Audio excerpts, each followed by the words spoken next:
અત્યારે લાસ્ટ ક્લાસમાં આપણે કરી હતી, એમાં વાત એટલી કરી હતી કે સ્થાવર, તિર્યંચ, નરક, આતપ આ બધા ચારે ચાર દ્વિક એટલે 8, એના ત્રિક એટલે 11, એકેન્દ્રિય જાતિ 12, વિકલેન્દ્રિય ત્રિક એટલે 15 અને સાધારણ નામકરણ એ 16.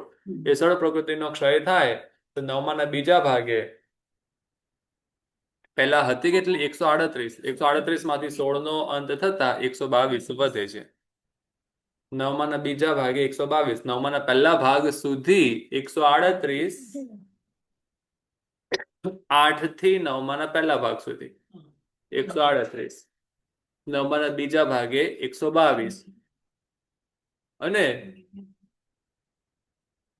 દ્વિતીય કસાય અંતો બીજા અને ત્રીજા કસાયનો અંત થવાથી 122 માંથી હજી એક સાથે બે કસાય ઉડાડી દેવાના તો કેટલી વધે? 114. એટલે 114 વધે છે.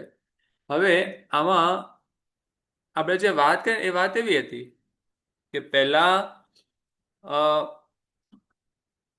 138 છે, 138 માંથી 16 નીકળશે એટલે 122 થશે અને 122 માંથી 8 નીકળશે એટલે 114 રહેશે. કેટલાક આચાર્યોના મતે આમાં રીત ચેન્જ છે. 138 છે, 138 માંથી પહેલા 8 કસાયનો ક્ષય થાય અને પછી 16 પ્રકૃતિનો ક્ષય થાય. એટલે 138 માંથી જે પહેલા 8 નો ક્ષય થાય તો 130 વધે અને પછી 16 નો ક્ષય થાય તો 114 વધે. એટલે એ બંનેને આગળ પાછળ માનવામાં આવેલી છે. એટલે અન્ય મહાત્માઓ એવું પણ માને છે. એટલે છે 114 જ ખાલી 114 થશે પણ પહેલા એટલે ફરક એ પડશે 122 સંખ્યા નહીં આવે, 122 ની જગ્યાએ 130 આવશે એટલે 138 8.1 માં 138, 9.1 માં 138, 9.2 માં કર્મગ્રંથકારના મતે 122 અને અન્ય બીજા કેટલાક આચાર્યો છે એમના મતે 130. જો 130 કરીએ તો બે કસાય કાઢી દેવાના, બીજો ત્રીજો કસાય કાઢી દેવાનો અને જો 122 કરવી છે તો બીજો ત્રીજો કસાય રાખવાનો, બીજી 16 પ્રકૃતિ છે તે કાઢી દેવાની. બીજું ઓપ્શન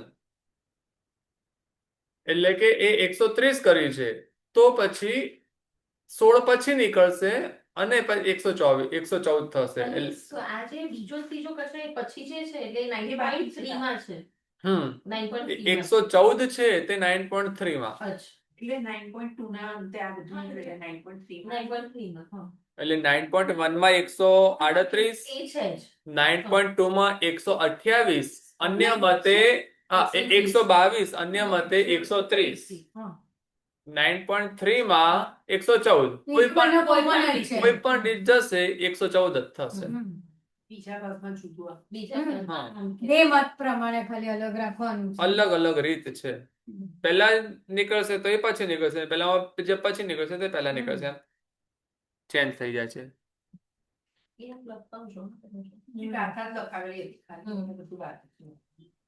गुरुजी વાંચી લીધું? गुरुजी विकलेंद्रिय का क्या मतलब? विकलेंद्रिय का क्या मतलब? विकलेंद्रिय वर्ड का विकलेंद्रिय मीनिंग क्या है?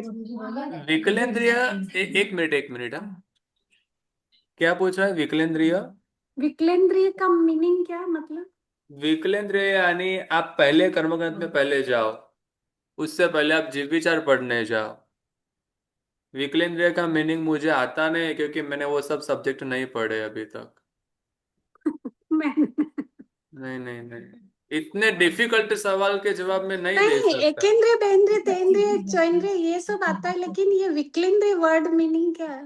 सही बात है, ऐसे ऐसे डिफिकल्ट वर्ड्स इसमें रख देते हैं ना, हम कहाँ से वो सब ढूंढ के लाएंगे. मैं पक्का सीख के आपको बताऊंगा. सॉरी अगर मैं गलत पूछा, बट मुझे नहीं मालूम, पहले भी मैंने पूछा पर आपको इतना बेसिक क्यों नहीं मालूम? विकलेंद्रिय यानी बेंद्रिय, तेंद्रिय, चौरिंद्रिय. अच्छा, उसको उसको ही बोलते हैं तो? हाँ, तो पंचेंद्रिय वर्ड क्यों नहीं यूज किया यहाँ पे? क्योंकि पंचेंद्रिय नहीं लेना है. पंचेंद्रिय तो उनका भी सत्ता में है ना, खुद इंसान पंचेंद्रिय अच्छा होता है. अच्छा अच्छा. हम जो ह्यूमंस होते हैं, मनुष्य होते हैं, वो पंचेंद्रिय होते हैं, और माखी मच्छर और सब में बेंद्रिय तेंद्रिय चौरिंद्रिय की कैटेगरी सब होती है, तो वो सब सत्ता में नहीं रहता है। अच्छा, तो एक इंद्रिय अलग मानते हैं, पंचेंद्रिय अलग मानते हैं, और बीच के तीन को विकलेंद्रिय बोलते हैं, यूं? हाँ। अच्छा, ओके। 14वीं गाथा थी ना सुनीता जी, 14वीं गाथा में गुरुजी ने कराया है, उसमें भी लिखा है आपने। वो रिसेंटली है तो वो आपको जल्दी मालूम पड़ेगा। ईगल का मीनिंग जो है वो हाँ, विकलेंद्रिय उसमें है। देन अच्छा विकलेंद्रिय मीन्स भी वो लिखा है उसमें, अगर अच्छा, आपको चेक करना है तो। Okay okay, thank you.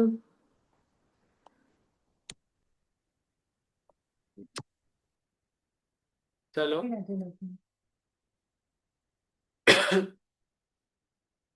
નવમા ગુણ સાત આમાં શું લખવાનું બાકી? 28મી ગાથાનો ગાથાર્થ.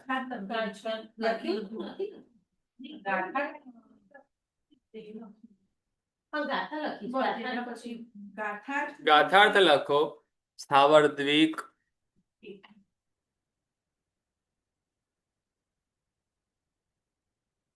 સ્થાવર દ્વિક, તિર્યંચ દ્વિક,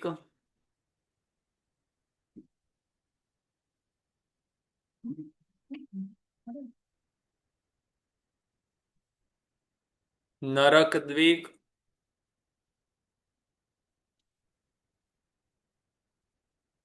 આતપ દ્વિક, हाँ,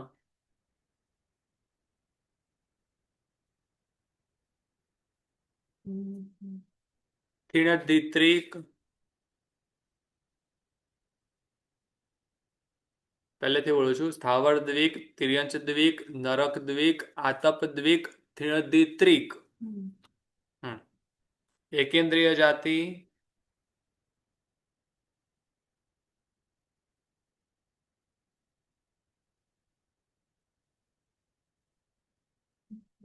વિકલેન્દ્રિય ત્રિક,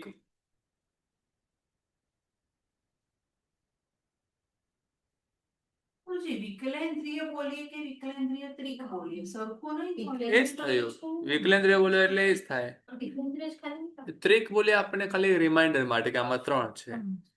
અને ગુરુજી, આની આગળ આપણે કર્યું ને ઉદયમાં, તેમાં સ્થાવર, એકેન્દ્રિય અને વિકલેન્દ્રિય એવી રીતે બરાબર છે એક ગાથામાં.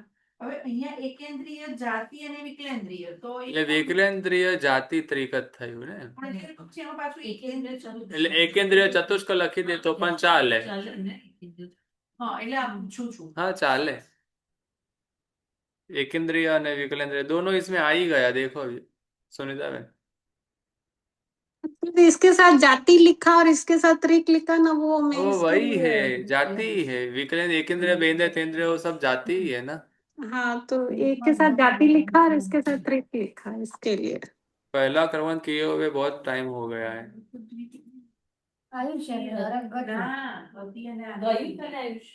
અને સાધારણ નામ કર્મ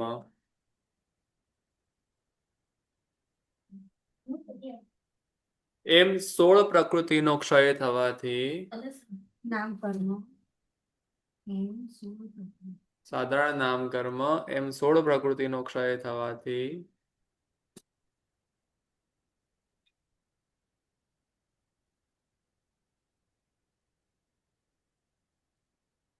નવમાના બીજા ભાગે 122 ની સત્તા હોય છે.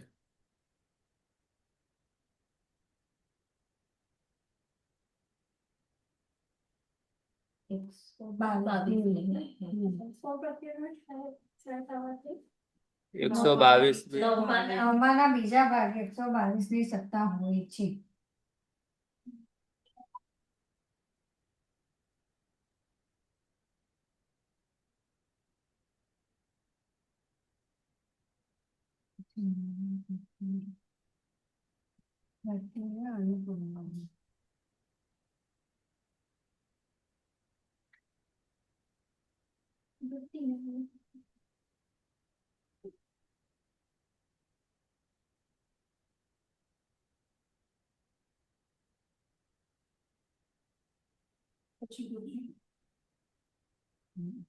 નવમાના હા પછી બીય બીજા અને ત્રીજા કષાયનો અંત થવાથી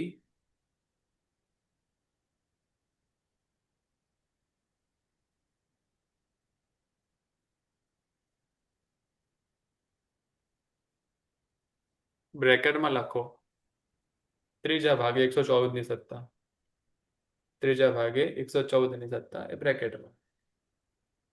ગાથા પૂરું.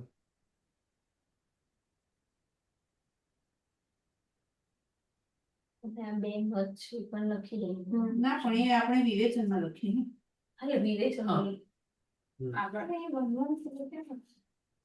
ગુરુજી, ત્રીજા આજે આપણે લખાવ્યું ત્રીજા ભાગે 114 ની સત્તા હોય છે તો એના પછીની ગાથામાં આવશે ને.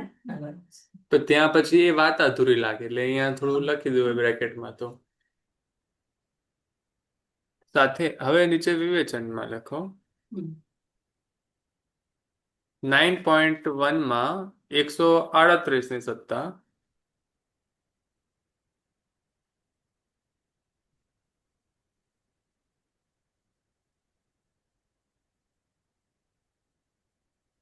તેમાંથી અન્ય આચાર્યોના મતે, આમ પ્રશ્ન નથી હો, સાથે સીધે સીધું લખાયું, તેમાંથી અન્ય આચાર્યોના મતે બીજા ત્રીજા કષાયની સત્તા પહેલી નીકળવાની માન્યતા હોવાથી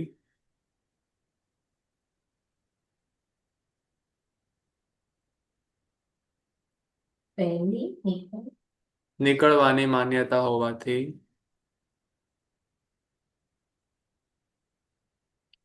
138 minus 8 is equals to 130 ની સત્તા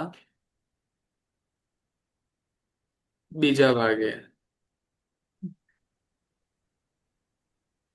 ગુરુજી અમે 8 કયા લખવાની જરૂર નથી કારણ કે એ સેમ છે. બીજા ત્રીજા કસાય એટલે આવી ગયા ને 8.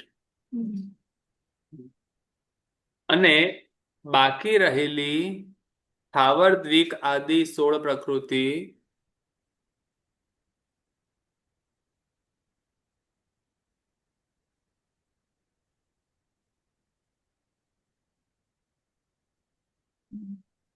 ની સત્તા બીજા ભાગે નીકળતી હોવાથી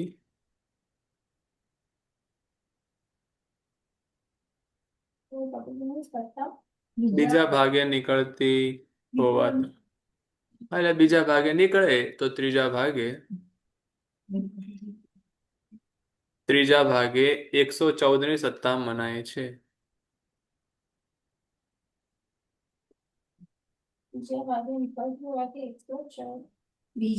114 ની સત્તા.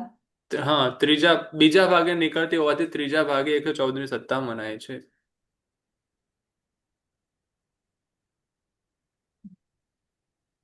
નીચે બે પહેલા કોષ્ટક બનાવો. કર્મ ગ્રંથકારના મતે ટાઇટલ લખો કર્મ ગ્રંથકારના મતે. કર્મ ગ્રંથકાર 9.1 નીચે લખો 9.1 એની એટલે બે પેરેગ્રાફ બનાવે છે એટલે એક પેરેગ્રાફ નાનું જ લખજો પહેલું, પછી બાજુમાં બીજું બનશે. 9.1 એમાં 138, 9.2 122, 9.3 114. અન્ય આચાર્યોના મતે 9.1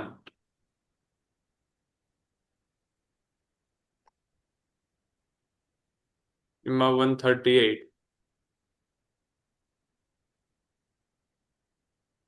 9.2 130,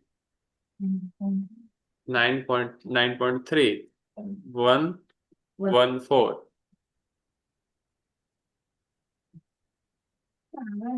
કેટલી બધી રીતે યાદ રાખવું પડે. આમાં નહીં, બાકી સત્તાની વાત કરીએ. સત્તામાં 9 ના 9 ભાગ છે. એટલે હજી આપણે ત્રીજા ભાગ પર જ બોલશે. આમાં 8 ના ભાગ નથી પાડ્યા, આમાં 9 ના ભાગ પાડ્યા છે. કે છે કે નવમામાં તો સેમ ભાવ તો સેમ જ છે. સેમ હોય.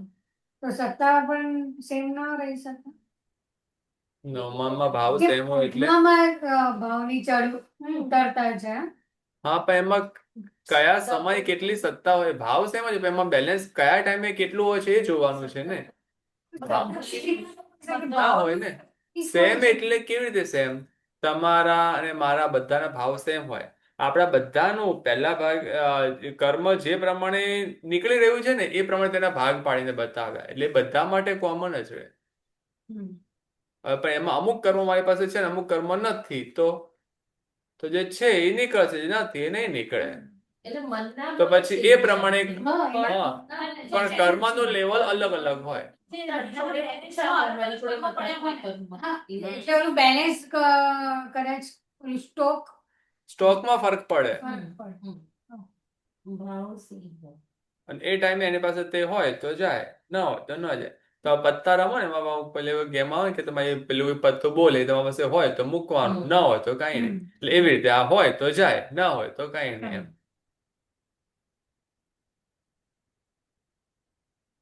આ બધી તો ન હોય તો કેટલા હોય, એવા કેટલા પ્રકાર, કેટલા કેટલા ચાન્સીસ છે, એ બધા પછી અલગ અલગ રીતે બધી બતાવશે. એટલે કર્મની બધી તો હું ઉદયને બંધમાં કેમ નતું? કારણ કેમ કે છે? ઉદયમાં પણ કે બધાનું ના હોય. આમાં પ્રકાર ઘણા બધા છે. ઉદયની અંદર પ્રકાર ન આપતા એમાં એનું લેવલ બતાવવામાં જ બહુ મોટું થઈ જાય છે. અને એમાં પછી સાથે જો પ્રકાર પણ બતાવવા જાય તો બહુ આગળ વિષય આખો તો ફેલાઈ જાય. તો આ નરક અને આતપ એ બધું તો પહેલા બીજા નીકળી જાય. સત્તામાં પડ્યું હોય ને, પડ્યું હોય છે. ઉદય ન થાય તેનો. એ નરક અને આતપ ને એનો ઉદય ન થાય, પણ બેલેન્સમાં પડ્યું હોય એવો જીવ મનુષ્ય હોય અને એ જીવ આ લેવલ સુધી પહોંચી શકે. આજે હું ચોરી નથી કરતો, પણ મેં પહેલા ચોરી કરી હતી, એના પૈસા મારી પાસે પડ્યા હોઈ શકે અત્યારે. તો આ જીવ નરક આયુષ્ય બાંધવાના નથી, પણ પહેલા બાંધેલું હોય તો સ્ટોકમાં પડ્યું હોય. નવમામાં આગળ વધે એ લોકો આ બધા આયુષ્ય એ લોકો બાંધેલા હોય જ નહીં, પણ સત્તામાં બાંધેલા હોય શકે. સત્તામાં અને બાંધેલા બે શબ્દનો ઉપયોગ તમે કેવી ભેગો કરો? બાંધેલા તો અલગ હોય. તો બાંધ્યા હોય તો જ સત્તામાં પડ્યા હોય. હા, તો બાંધ્યા હોય તો જયારે બાંધતા હોય એ સમય જોવાનું, સત્તામાં સત્તા છે એ સમય જોવાનું. સ્ટોક બનાવતા હોય એ અલગ વસ્તુ છે, બન્યા પછી જે પડ્યું છે એને સ્ટોક કહેવાય. ફેક્ટરી અલગ કહેવાય, ગોડાઉન અલગ કહેવાય અને ઘર અલગ કહેવાય. ઘરમાં વપરાય. બંધ કરે છે. હા, ફેક્ટરી એટલે બંધ, ગોડાઉન એટલે સત્તા, ઘર એ ઉદય, એ વપરાય વસ્તુ. એટલે આ લોકોએ બંધ કરીને રાખ્યું હોય તો એ સત્તામાં અત્યારે આ સ્ટેજ પર જાય એવું છે. તો આ સ્ટેજ પર જાય નહીં, આ સ્ટેજ પર જાય તો તેની પાસે આટલા સુધી હોઈ શકે, એમાં આટલું આટલું ન હોય. આટલું હોઈ શકે એટલામાં બધું જ હોવું જરૂરી નથી, મેક્સિમમ પોસિબિલિટી બતાવવી હોય.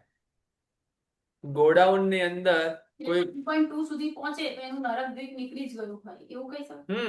એવું કરશો તમે? એનું નરક દ્વીપ ન જ હોય એના સત્તામાં તો એ ત્યાં પહોંચે. એટલે ગોડાઉનની કેપેસિટી હોય અથવા પાણીના ટાંકાની કેપેસિટી હોય કે આમાં આટલા મેટ્રિક ટન એમાં પાણી આવશે, કે આટલા લીટર પાણી આવશે, આટલા ગેલન પાણી આવશે, તો જે કંઈ પણ હોય તો પછી એમાં એટલું ભરેલું હોય કમ્પલસરી છે? ના, એ તો એની મેક્સિમમ કેપેસિટી લખેલી હોય કે આમાં આટલું સમાઈ શકે, પછી એટલું હોય એવું જરૂરી નથી, એથી ઓછું હોય. એ રીતે આ તો એના આટલા ટાઈપના કર્મ તેના બેલેન્સમાં પડ્યા હોઈ શકે, તે તેની કેપેસિટી છે. એમાંથી પછી એટલા બધા હોવું જરૂરી નથી, એમાંથી ઓછા હોય. આ સ્થાવરપણું કે હોવું આ ગુણસ્થાન કે એનો મીનિંગ પહેલા બાંધેલું છે એટલે બાંધેલું હોય તો પડ્યું હોય. પડ્યું હોય, પણ એ વખતે ઉદયમાં ના હોય. ઉદયમાં હોય તો તેને ઉદયમાં જોવાનું. નહીં તો તો આપણે ઉદય પાઠ જોવાનું. ઉદય પાઠની અંદર કહ્યું છે કે તે હોય? ના, એમાં કહ્યું છે કે ન હોય, એટલે મતલબ કે ઉદયમાં તો ન હોય. સત્તામાં પડ્યું છે એટલે બીજા ભાવમાં પછી પડ્યું છે એટલે વાપરવું જરૂર થોડું છે. હા, એ જ વિચાર. ગોડાઉન માંથી બધી વસ્તુ ઘર સુધી ના પહોંચે. કેટલીક વસ્તુ ગોડાઉનમાં પડી પડી એક્સપાયર થઈ જાય. એમને પતિ બી જાય ને કેરી ફોરવર્ડ બી થાય ને ગુરુજી સત્તા તો. કે નરક આયુષ્ય અને તિર્યક આયુષ્ય જેને બાંધ્યું હોય એ આ ગુણસ્થાનકે આવ્યું ને આગળની ગાથામાં શું આવ્યું કે નરક અને તિર્યક આયુષ્ય ના બાંધ્યું હોય એ જ જીવ આગળ જઈ શકે. તો આને ક્યાંક તો બાંધેલું છે. નવમા ગુણસ્થાનકે સત્તામાં બી છે એટલે ક્યાંક ક્યાં બાંધેલું છે? નરક દ્વીપ અત્યારે નીકળે છે નવમામાં. બધું mix કરી. નવમા સુધીમાં એટલે સત્તામાં નથી તે જીવ અહીંયા પહોંચે છે એમ. અહીંયા જીવ પહોંચે છે એ જોવાનું. એ જીવ અહીંયા પહોંચે કેમ પહોંચે છે નહીં જોવાનું. કેમ પહોંચે છે એ બંધ અને ઉદયમાં જોવાનું હતું. સત્તામાં કેમનો સવાલ ના પૂછી શકીએ. એ ત્યાં પહોંચે છે એટલે આપણે પહોંચે છે એ જોવાનું કે પહોંચ્યો છે ઓકે એને આપણે એક્સેપ્ટ કરવાનું. એ સમયે તેની પાસે શું શું છે એ ચેક કરવાનું. તેની પાસે શું ન હોવું જોઈએ. અહીંયા પહોંચ્યો છે તેની પાસે શું ન હોવું જોઈએ તે જીવ અહીંયા હોય એમ. એટલે સત્તામાં એની પાસે નરક દ્વીપ નથી તો એ જીવ નવમા ગુણસ્થાનકે પહોંચી શકે.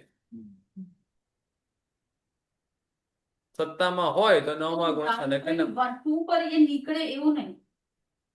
એ પહેલા નીકળી ગયેલું હોય પહેલા નીકળી પણ ગયેલું. લેટમાં લેટ 9.2 પર એ પહોંચે ત્યાં તો નીકળી જ ગયેલું હોય. પહેલા નીકળે પણ આમાં કેવું છે કે સત્તાને અલગ અલગ રીતે કહેવામાં આવે. આમાં હવે અત્યારે જે કહીએ ને તમે નરક દ્વીપની વાત કરી રહ્યા છો. નરક દ્વીપ આમાં આપ્યું છે. હા, નરક દ્વીપ તિર્યંશ દ્વીપ.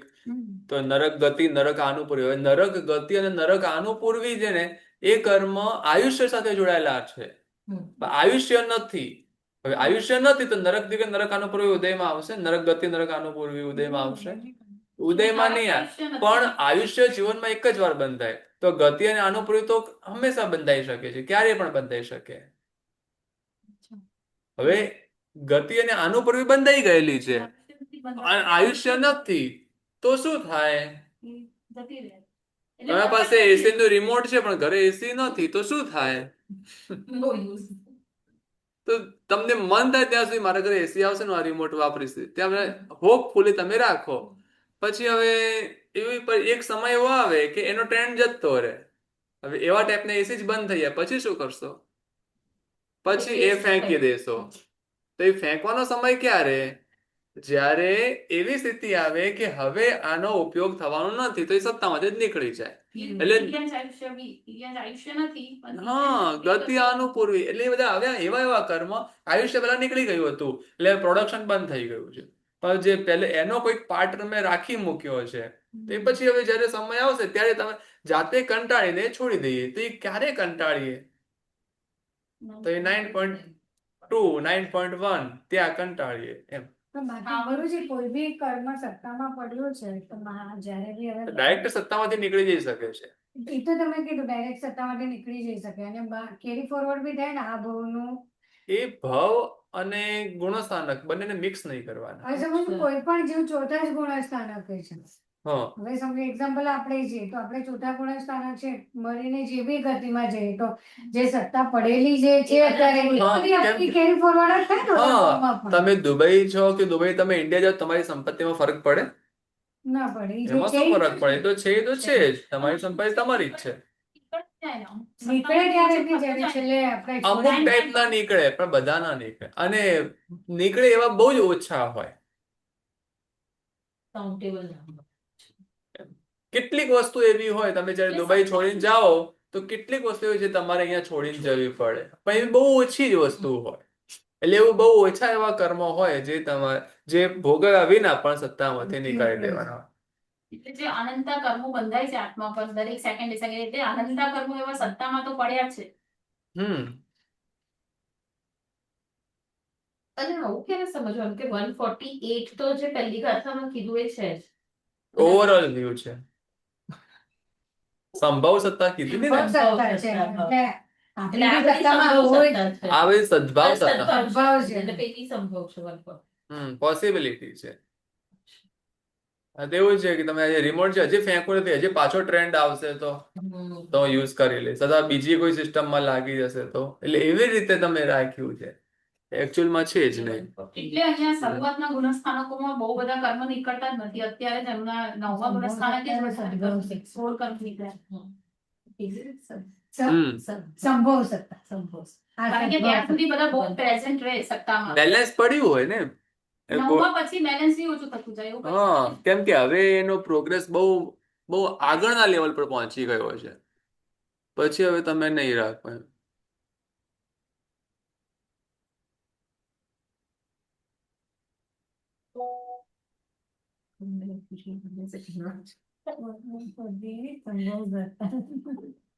ચલો, વાંચીશ તો વિચારતા કેમ તો. ચાલો 29મી ગાથામાં આવે, જોઈશું આગળ.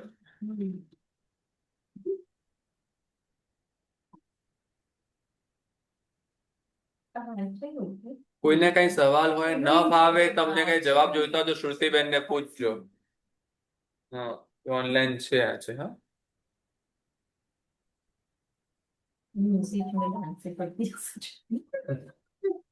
સાથે દેશનાનું પણ ઓનલાઈન ચાલુ છે, બે જગ્યાએ ધ્યાન આપી રહી છું.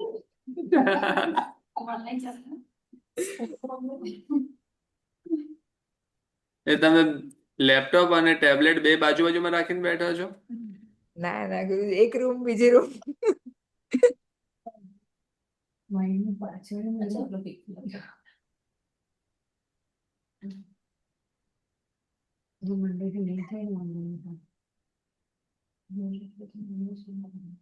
બીજું ઘર લઈ લેશો?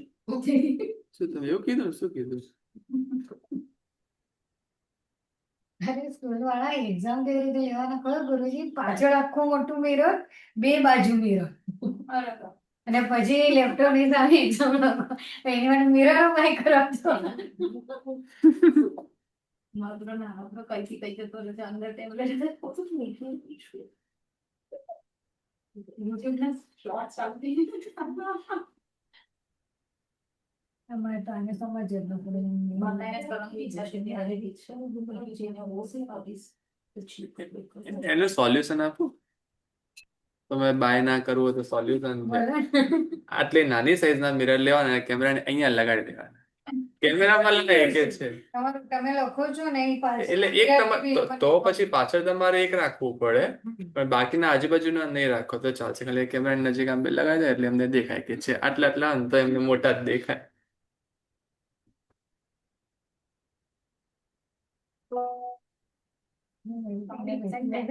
બધા બહાર જતા રહે તો કલાક.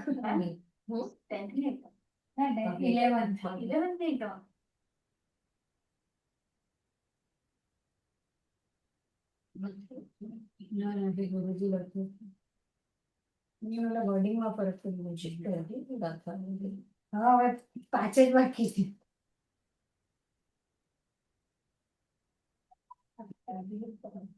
એ તો બેબી ઈચ્છા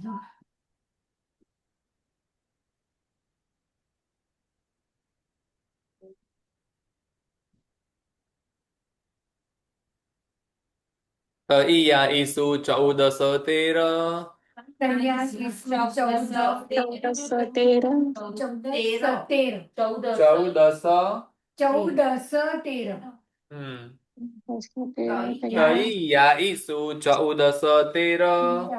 ઈયા ઈસુ 14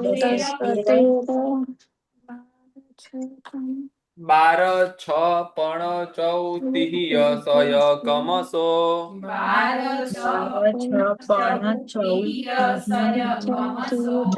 નપુ ઇતિહાસ છગ પુંસ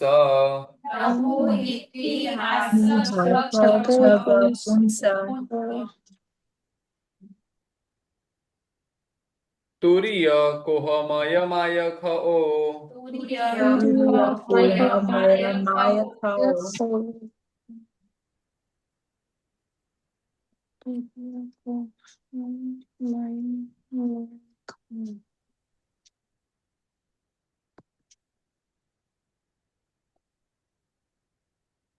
બધું સાથે જોડાયેલું છે, પણ મેં બધું છૂટું પાડ્યું છે. ગુરુજી બોર્ડ ચાર્જ લાગશે. હા ગુરુજી લઈ લેજો. છે ને એકાઉન્ટ બનાવ્યા કોણ મારી વાત કરે છે? અરે ના ગુરુજી બધાને એમ જ કહે ને ચાર્જ લાગશે એમ. એટલે એ અકાઉન્ટ બનાવી દો. પછી હું મારી થઈ જજો કોને કેટલા આપવાના છે.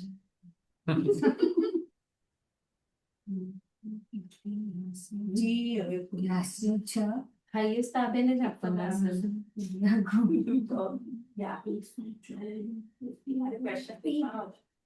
એક તો તારે તો ડબલ આપવાના છે. એ બધા જોડે $100 માંગે છે તારે તો 200. એમ કે નીતિનો એક question ક્યારેક આવે, ત્યારે જ આપવું પડે. તો તો fine ભરવો પડે. સૌથી વધારે છે ને એટલે શિવાની બેન ને આપવાના થાય. અચ્છા એક પ્રશ્ન પૂછે પેમેન્ટ બાકી છે, એક પ્રશ્ન પૂછે ને પેમેન્ટ બાકી છે. કોની વાત? શિવાની. તુષાર સિંહ. નહીં નહીં એ નહીં. ના પેલા સિટી માર્ટમાં છે ને પેલા પ્રિયંકા હા, એ શિવાની. એમ કેમ એટલે વારે વાર ના જા. બધા સુરતીઓ. કેમ કે એમને સવાલ પૂછવા જ પડે.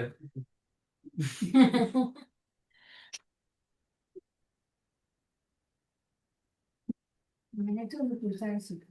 તૃતીય એટલે કે ત્રીજો, બોલો. ત્રીજા ભાગ. હમ. આઈસ એટલે કે આદિમાં. 14 એટલે કે 14, ત્રીજા ભાગમાં 14. એ આગળ જે વાત કરી હતી ને 28મી ગાથામાં છેલ્લે જે તિય કસાયંતો 14 એટલે બીજા ત્રીજા કસાયનો અંત થવાથી 14 થાય છે. પછી એટલે ત્રીજા ભાગમાં 114 જ ગણો ને. હા હા આદિમાં કેમ લખ્યું છે ગુરુજી? ત્રીજા આદિ ભાગમાં, આદિમાં એટલે કે હવે ચોથો ભાગ, પાંચમો ભાગ, અચ્છા, એ છઠ્ઠો કહે છે. ભાગ, સાતમો ભાગ, આઠમો ભાગ, નવમો ભાગ આમ જવાનું. આદિમાં 13, ચોથા ભાગમાં 13, પછી પાંચમા ભાગમાં 12, ઓહ. છઠ્ઠા ભાગમાં 5 પણ એટલે 11, પાંચમા ભાગમાં પૂછો એટલે 10, છ એટલે. ચોથા ભાગમાં 9, એક એક ઓછું કરે ભાગ કે છે અહીંયા 12 શું છે? પછી બાર ટી, નવમા ભાગમાં ગુરુજી 6 એટલે અડધો. નહીં 6 એટલે કે 6, આ 12 એટલે 12, હા. પછી છઠ્ઠા ભાગમાં 6. છે હવે ને ગુરુજી. હા હા બરાબર. એટલે 5. 12 થી સીધા 6 થાય છે એટલે 14, 13, 12, પછી પછી 6, 6, 5, 4 ટી. અને ટી એટલે કે 3. હા. ઊંધું જ ગયું હું. 6, 6, 5, 5 4 4 ક્લિયર એટલે 3. હિ એટલે કે અધિક, સોય એટલે કે 100. ક્યાં છે? 114 વાળું. હા એ સાહેબ. બધામાં સોય એટલે કે 100, 100 જેમાં અધિક છે એવા આ બધા કરશે. હા એટલે 114 બ્રેકેટમાં. હા એટલે 114, 113, 112 ચાલે, પણ પછી અહીંયા શબ્દાર્થમાં એવું છે કે અધિક જેમાં 100 છે એવા ક્રમશઃ અને ક્રમશઃ. 105 104 અને 103. હવે નંબર કયો જ આવશે? આ 9.3 હતો ને તો 9.4 અને ગુરુજી 9.4 માં 13, 9.5 માં 12, 9.6 માં 6. 106. 9.6 માં કેમ થઈ જાય 6, પછી 7 માં 5, 8 માં 4, 9 માં 3. આ બધામાં +100 સમજવાના.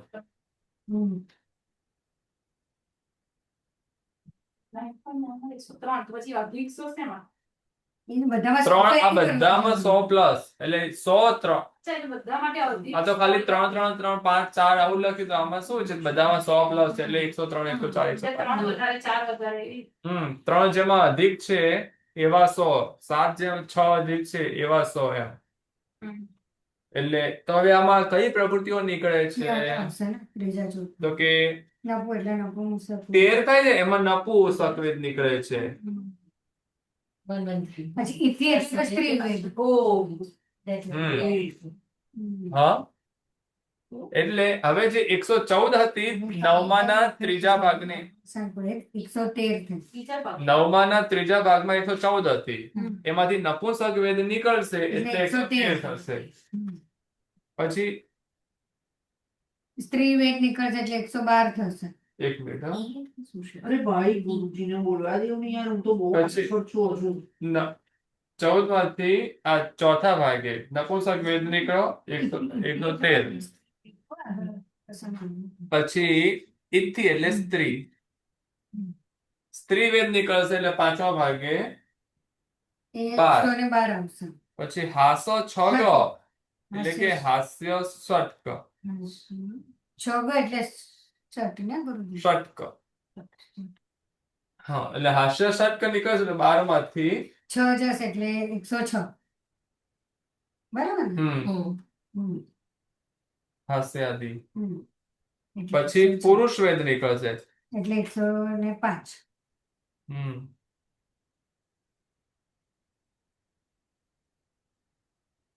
એટલે 105.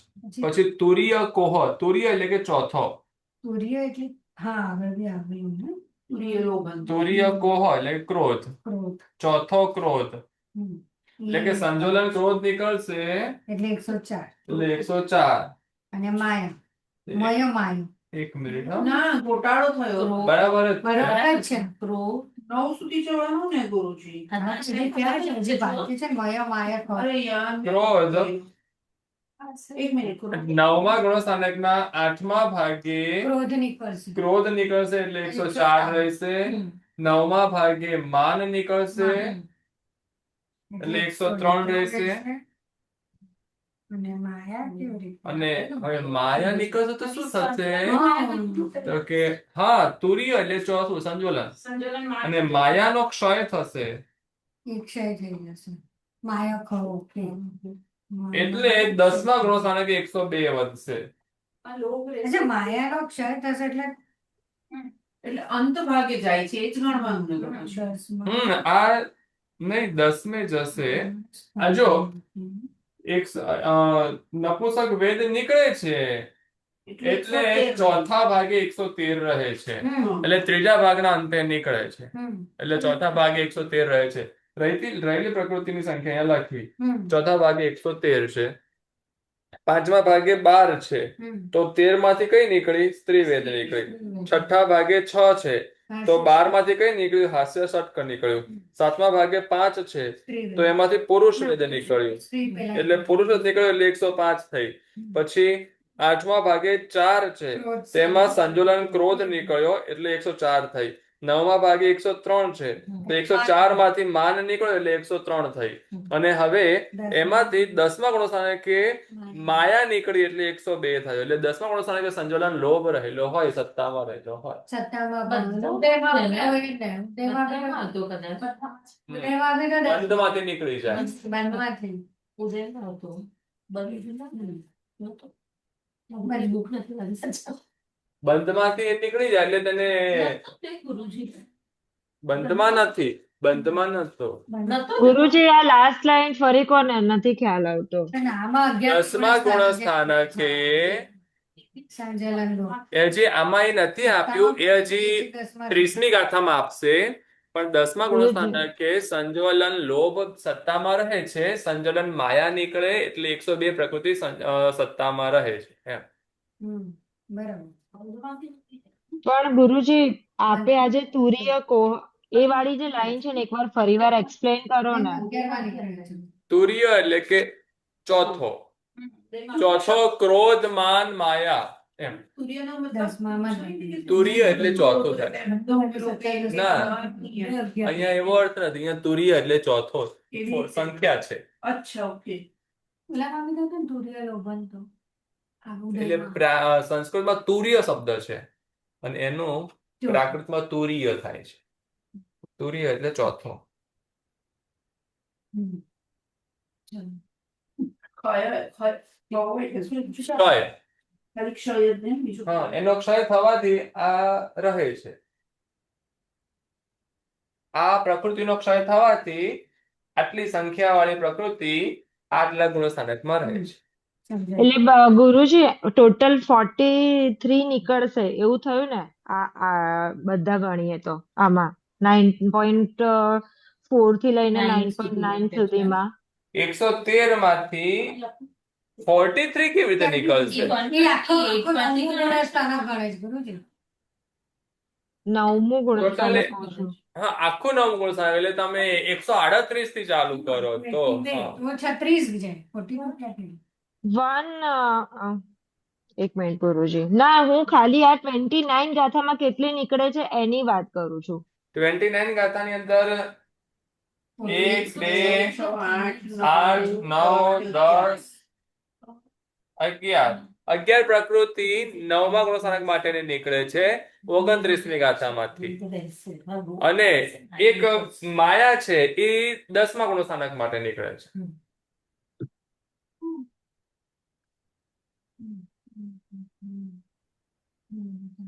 गुरुजी એટલે આ गुरुजी फिर लोभ इसके साथ आएगा, 10वें के साथ लोभ आएगा. હા, બસ બાર જ એટલે ક્યાં ખોટી? लोभ का अंत 9वें भाग में होगा, और उसकी वजह से 102 10वें गुणस्थानक में रहे. हेलो,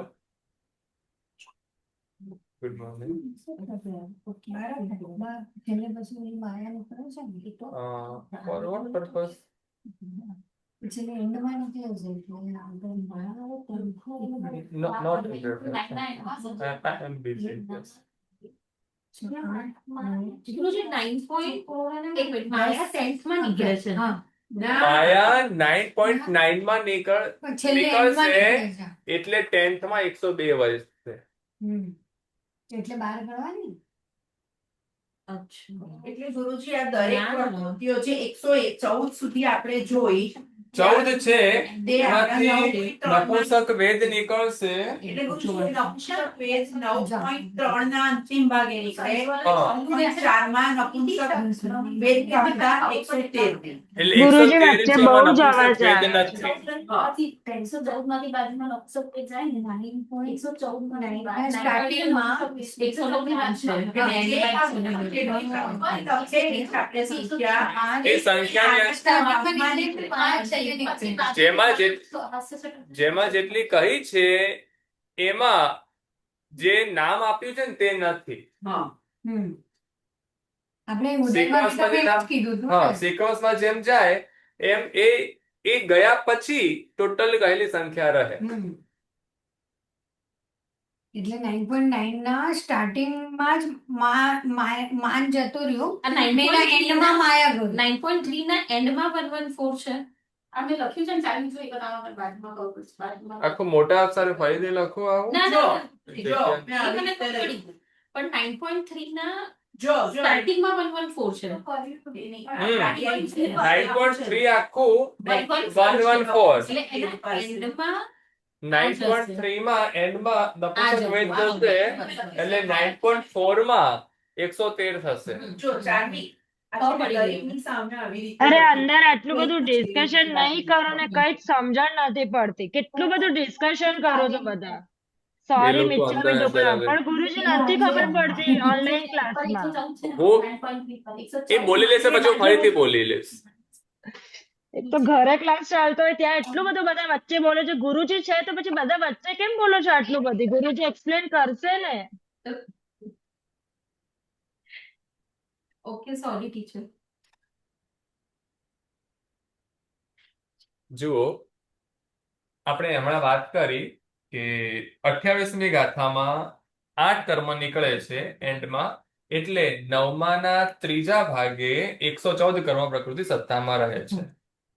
114 માંથી એક નીકળશે તો કેટલી રહેશે? 113. કયા ભાગમાં? તો કે એક ભાગ આગળ વધતા જવાનું. એટલે ત્રીજા ભાગમાં 114 હતી તો ચોથા ભાગમાં 113 વધી. આ ઇરેઝ કરી દઉં. આ રહ્યું નાનું છે ને ક્લિયર દેખશે આપને જોઈતું હોય તો કોપી કરી આવી હા. જશે એમાં હે ને? હમ. એ તો સિલેક્ટ લોકોને. કેમ બધા આટલું કન્ફ્યુઝ થઈ ગયું ખબર એટલે આ ઉદયમાં બી તો સેમ જ કરે બધું. લખી દે તો બધા કેવું એક વાર કોપી કરી દે. 9.1 બધું જ જોઈએ. 9.1 માં 138 છે. 9.2 આમાં કેટલી નીકળે છે? 16 નીકળે છે. આપણે એટલે 122 છે. તે તો છે 9.3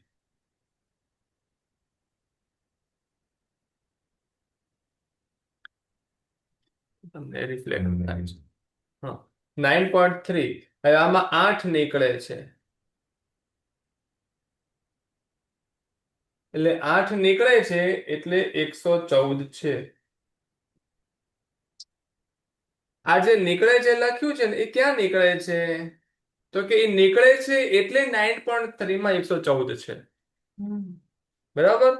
એટલે કે 9.1 માં 138 છે. 9.1 ના એન્ડ પાર્ટ પર 16 પ્રકૃતિ નીકળે છે એટલે 9.2 માં 122 છે. અને ત્યાંની બાજુમાં બી લખી શકો 9.1 ની બાજુમાં -16 લખી શકો. હા, ઓકે. એ રીતે કર્યું છે.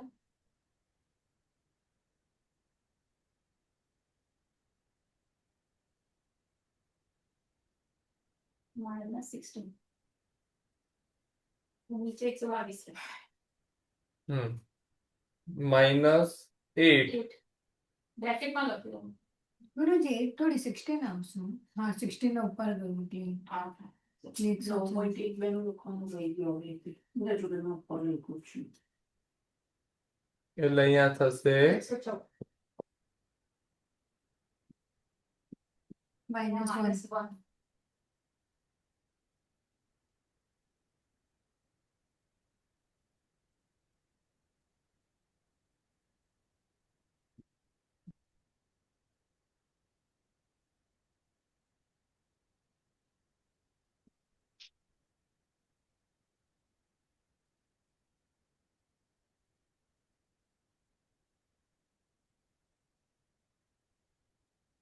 106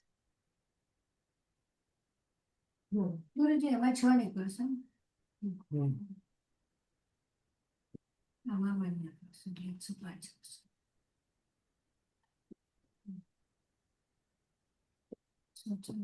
હજી એક નીકળશે એટલે 103. હવે 9.9 ના એન્ડમાં અને 10th પહેલા 102 છે. હજી એક નીકળ્યું. માયા 9.1 માં ગુરુજી આપણે 9. આ ગુણસ્થાનક છે. હા એવું સમજી ગુરુજી 9.1 માં 138 છે એટલે એમાં 13 સત્તા નીકળે છે કે આપણે કેવી રીતે જોયેલું હતું? 138 છે. હા 138 ની સંખ્યા કઈ રીતે આવી ગઈ? હા? હમ, 148 માંથી આને દર્શન સપ્તાહ અને 3 આયુષ્ય. અ,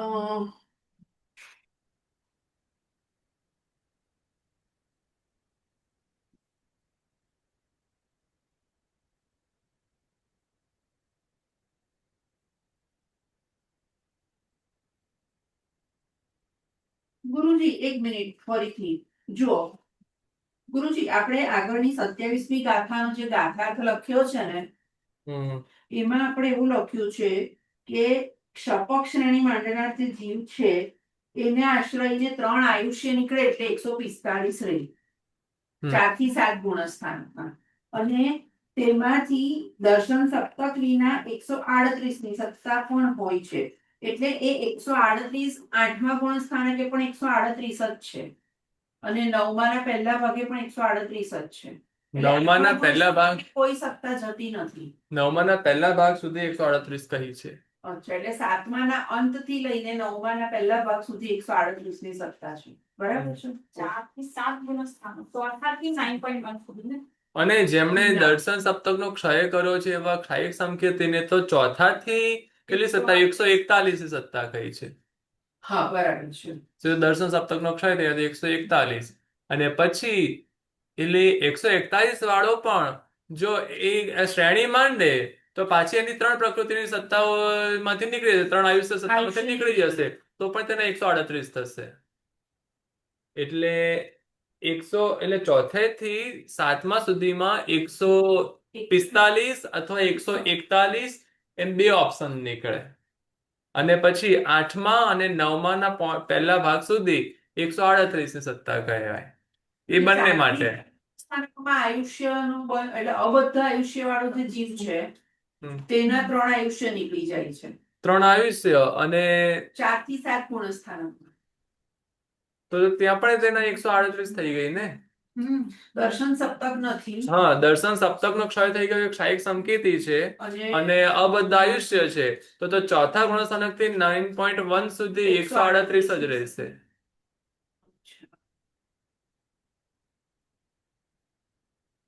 જો ગુરુજી આ રમવા દેશો.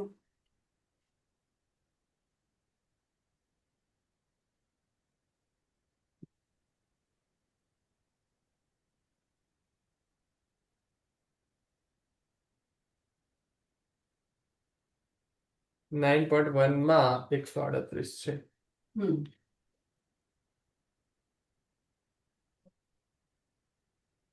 29મી ગાથાનું વિવેચન એક વખત જોઈ લઈએ. આમાં લખેલું જે સમજાવ્યું તે જ છે. નવમા ગુણસ્થાનકના સત્તાને આશ્રય 9 ભાગ કલ્પવામાં આવ્યા છે. પહેલા ભાગે 138, બીજા ભાગે 122 સત્તા હોય છે. હવે ત્રીજા આદિ ભાગોમાં કેટલી સત્તા હોય છે અને કઈ કઈ પ્રકૃતિઓ સત્તામાંથી નીકળી જાય તે આ ગાથામાં સ્પષ્ટ સમજાવે છે. બીજા ત્રીજા કસાયની 8 વિના ત્રીજા ભાગે 114ની સત્તા હોય છે. નપુંસક વેદ વિના ચોથા ભાગે 113 ની સત્તા હોય છે. સ્ત્રી વેદ વિના પાંચમા ભાગે 112 ની સત્તા હોય છે. હાસ્ય ષટક વિના છઠ્ઠા ભાગે 106 ની સત્તા હોય છે. પુરુષ વેદ વિના સાતમા ભાગે 105 ની સત્તા હોય છે. સંજલન ક્રોધ વિના આઠમા ભાગે 104 ની સત્તા હોય છે. સંજલન માન વિના નવમા ભાગે 103 ની સત્તા હોય છે. સંજલન માયા વિના 10મા ગુણસ્થાનકે 102 ની સત્તા હોય છે. આ ગુણસ્થાનક 10મું છે, 102 ની સત્તા વાળું. નવમા ગુણસ્થાનકના બીજા ભાગે 10મા ગુણ સુધી મૌન્ય કર્મની પ્રકૃતિઓ સત્તામાંથી ક્ષય થતી જાય છે. જેમ જેમ સત્તામાંથી ક્ષય થતી જાય છે તેમ તેમ ઉપરના ભાગોમાં તેટલી કર્મ પ્રકૃતિઓની સત્તા ઓછી ઓછી હોય છે. એમ કરતા 10મા ગુણસ્થાનકે 102 ની સત્તા થાય છે. તો હવે 10મા ગુણસ્થાનકે 102 ની સત્તા થાય છે એ ક્યાં લખ્યું છે? તો કે 30મી ગાથામાં લખી દેશું. ઉમિદુષય લોહંતો લોહન તથા એ સૂક્ષ્મ સંપ્રાય 102. આનો ગાથાર્થ બાકી છું.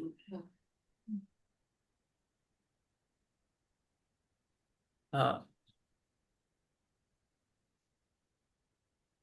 અત્યારે લખાવી દઉં. તમારું પાર્કિંગ પતી ગયું?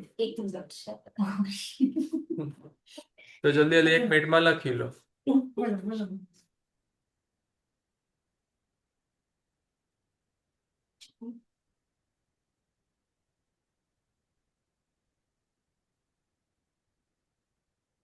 ગાથામાં નવમા ગુણસ્થાનકમાં નવમા ગુણસ્થાનકના ત્રીજા ભાગમાં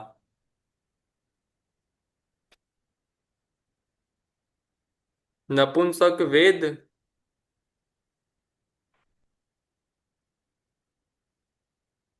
ન રહેવાથી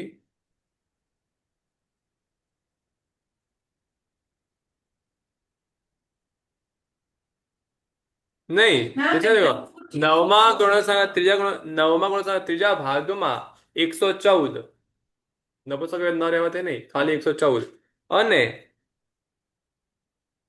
નપુંસક વેદ ન રહેવાથી ચોથા ભાગમાં 113.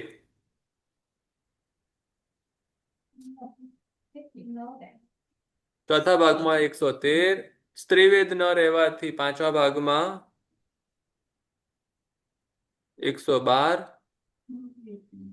સ્ત્રીવેદ ન રહેવાથી પાંચમા ભાગમાં 112. હાસ્ય ષટક ન રહેવાથી છઠ્ઠા ભાગમાં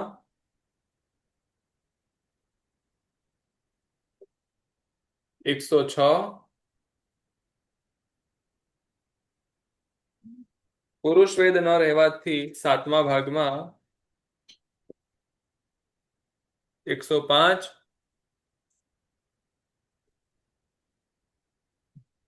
સંજોલન ક્રોધ ન રહેવાથી આઠમા ભાગમાં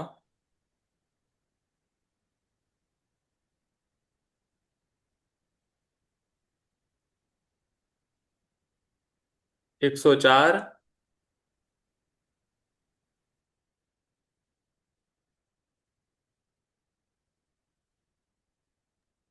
સંજોલન માન ન રહેવાથી નવમા ભાગમાં 103 ની સત્તા હોય છે અને સંજોલન માયા ન રહેવાથી બ્રેકેટમાં લખો 10મા ગુણસ્થાનકે 102 ની સત્તા હોય છે.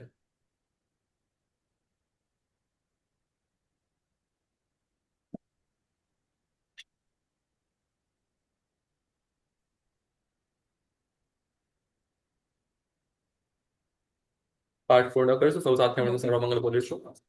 સર્વમંગલ માંગલ્યમ સર્વકલ્યાણકારણમ પ્રધાનમ સર્વધર્માણામ જૈનમ જયતિ શાસનમ. गुरुजी नेक्स्ट वीक का करिए प्रणाम ना फिर. गुरुजी शाताना प्रणाम जी. सुनीता बेन, आपने क्या बोला? नेक्स्ट वीक का क्या प्लान करिए ना प्लीज. हाँ, मैं बोलता हूँ, ट्राई करता हूँ पक्का. नेक्स्ट वीक है क्योंकि हम्म. कल तो जेएलटी का वो ध्वजा का न वो है ना, फिर वीकेंड आ गया तो नेक्स्ट वीक करिए ना. आगे फिर आपको मैंने बताया था टाइम का. हम्म. पूछिए ना, पक्का. ये यहाँ पे है, इनको तो एटलीस्ट पूछिए, कम से कम ये तो करो. નેક્સ્ટ વીક આપણે સુનિતાબેનના ઘરે ક્લાસ રાખીએ. કયા દિવસે? હા એ जो भी आपको सूट होवे वो Tuesday 14 छोड़ के. છે ને. 14 छोड़. मंडे और थर्सडे, दो में से कोई एक दिन वो बोल रहा है. नहीं, ટ્યુઝડે દર્શન છે ગુરુજી. Monday.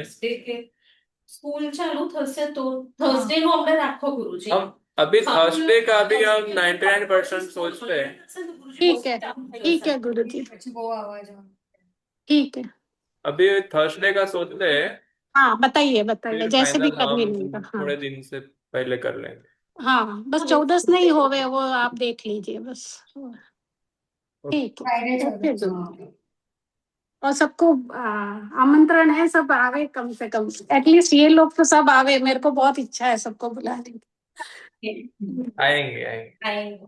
हाँ સ્કૂલ ચાલુ हो जाएगी आएंगे तो- सुनीता जी, अगर स्कूल हाँ स्टार्ट जरूर, हो गए प्लीज तो प्लीज आएंगे पक्का. प्लीज आइएगा आइएगा प्लीज. आइएगा. ठीक है. प्रणाम. ओके. प्रणाम गुरुजी. ગુરુજી મીચ્છામી દુક્કડમ મારે ક્લાસમાં વચ્ચે બોલું ઘણી વાર સમજણ નથી પડતી ને ત્યાં પણ બધાને મીચ્છામી દુક્કડમ કારણ કે જરાય સમજણ નથી બધા પડતી. ગયા, હવે તમારે એક એકને ઇન્ડિવિજ્યુઅલ કોલ કરવો પડશે. ગુરુજી હું નેક્સ્ટ ક્લાસમાં આવીશ ત્યાં કહી દઈશ. પ્રણામ. પ્રણામ ગુરુજી.